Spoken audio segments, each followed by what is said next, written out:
System. This began in the late 1800s when Richard Pfeiffer was working with cholera bacteria.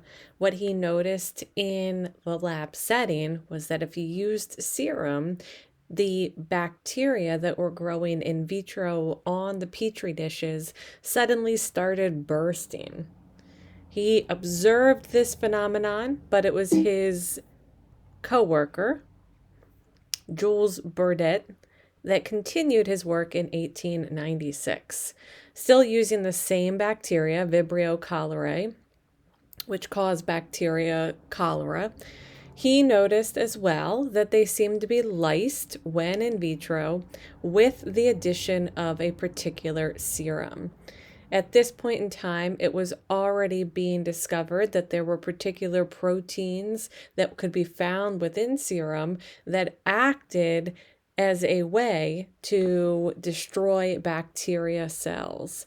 So this guinea pig would have been exposed to cholera for them to be able to develop antibodies in their serum that allowed for their immune system to attack the cholera bacteria and to lyse them on contact.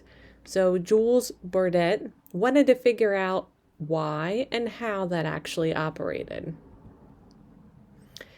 So the next step was he took the serum that he had gotten from the guinea pigs and he started to heat it to various intervals to see what type of effect it would have on proteins. Because of what you should remember about proteins is they do tend to be affected by variation in temperature. So at body temperature, at 37 degrees Celsius, they still worked. But when heated up to or past 56 degrees Celsius, he then noted that when placed in vitro with cholera bacteria cells, the serum was ineffective, that the lytic ability of that serum was abolished. Next, he took this ineffective serum that was not working because it had been heated to over 56 degrees Celsius, and he injected it back into an animal that had a new infection of cholera. What he wanted to then see was if that serum was still effective, even though it had been heat inactivated, to see if the serum itself was denatured or ruined.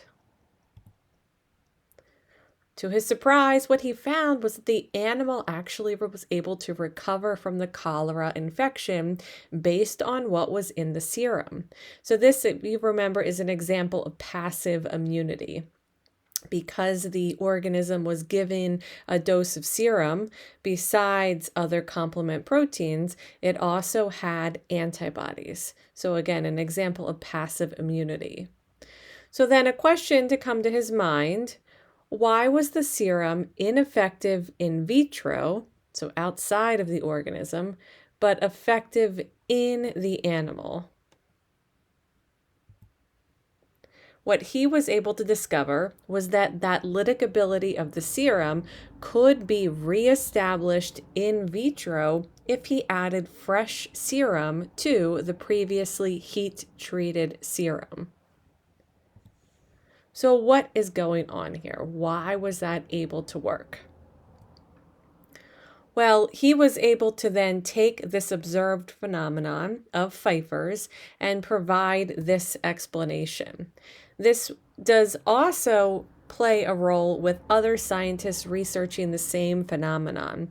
So the German scientist Paul Ehrlich coined the term complement to refer to these particular proteins that are necessary in order for antibodies to function.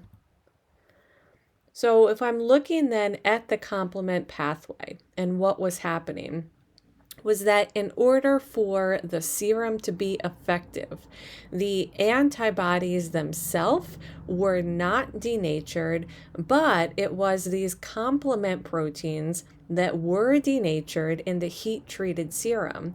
And that led for the ineffective antibodies if they did not have these complement proteins to be able to function. So what has to happen here, and this is the classical pathway for the complement system, is that you and your specialized immune system cells, your plasma cells, produce antibodies. These antibodies attach onto the epitopes of an antigen. Once they do, these antibodies by themselves cannot cause cell lysis.